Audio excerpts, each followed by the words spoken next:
Hello' friends, মই আজি বনাম মছলা পুৰি বনাবৰ কাৰণে চাউলৰ গুড়ি লৈছোঁ 2 চামুচ, চুজি লৈছোঁ আধা কাপ, ময়দা লৈছোঁ আধা কাপ, নিমখ লৈছোঁ আধা চামুচ, আজৱাইন লৈছোঁ হাতেৰে মোহাৰি আধা চামুচ। এতিয়া মই জলকীয়াৰ গুড়ি আৰু হালধিৰ গুড়ি লগাই আধা চামুচমান হ'ব এইখিনি দি দিছোঁ, আৰু ৰিফাইন অইল দিছোঁ 2 চামুচ, আৰু এইখিনি ভালদৰে এই শুকান গুড়িখিনিৰ লগত মিহলি কৰি লৈছোঁ। এনেকৈ ভালদৰে মিহলি কৰি লৈছোঁ, আৰু মই এনেকৈ মিহলি কৰি উঠি মই হাতেৰে মুঠি বান্ধি চাইছোঁ।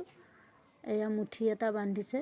গতিকে এতিয়া মই অকণমান গৰম পানী লৈছোঁ, কুহুমীয়া গৰম পানী, অকণমানকৈ মিহলি কৰি মই এটা টান ডো বনাই লওঁ।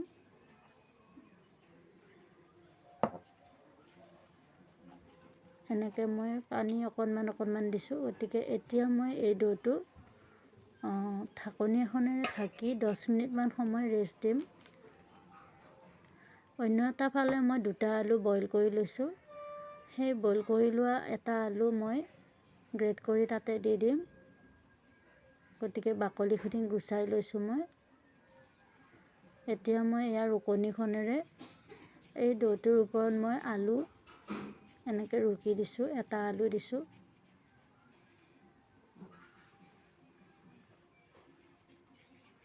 এটা আলু দি মই এইখিনি ভালদৰে আকৌ আলুখিনিৰ লগত ডোটো হাতেৰে আকৌ মিহলি কৰি দিছোঁ। এতিয়া টান হৈ আছিলে, আলুখিনি দিয়াৰ পিছত অকণমান ঢিলা হৈ যাব ধুনীয়াকৈ। ভালদৰে মিহলি কৰি লৈ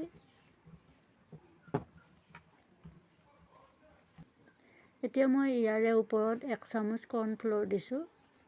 কৰ্ণফ্ল'ৰখিনি দিয়াৰ পিছত ধুনীয়াকৈ মিলি যাব, আৰু এনেকৈ লাডু বনাই লৈছোঁ কেইটামান। এতিয়া মই কেৰাহীখনত তেল গৰম কৰি লৈছোঁ, আৰু মই এনেকৈ সৰু সৰু পুৰি বেলি মই পুৰিকেইটা ফ্ৰাই কৰি লৈছোঁ।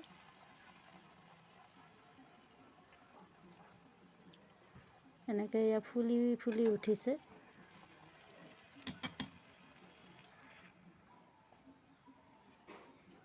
গোটেইকেইটা পুৰি মই এনেকৈ ফ্ৰাই কৰি লৈছোঁ তেলত। এয়া চাওক ইমান ধুনীয়া এটা শব্দ ওলাইছে, মচমচীয়া হৈছে।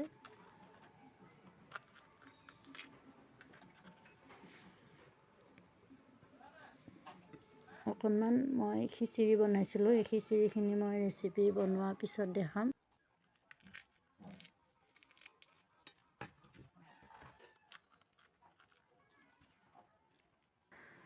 আৰু এয়া বেঙেনা ফ্ৰাই, আৰু অকণমান ভুজিয়া দি এয়া ৰাতিপুৱাৰ ব্ৰেকফাষ্ট ৰেচিপিটো তৈয়াৰ কৰিলোঁ।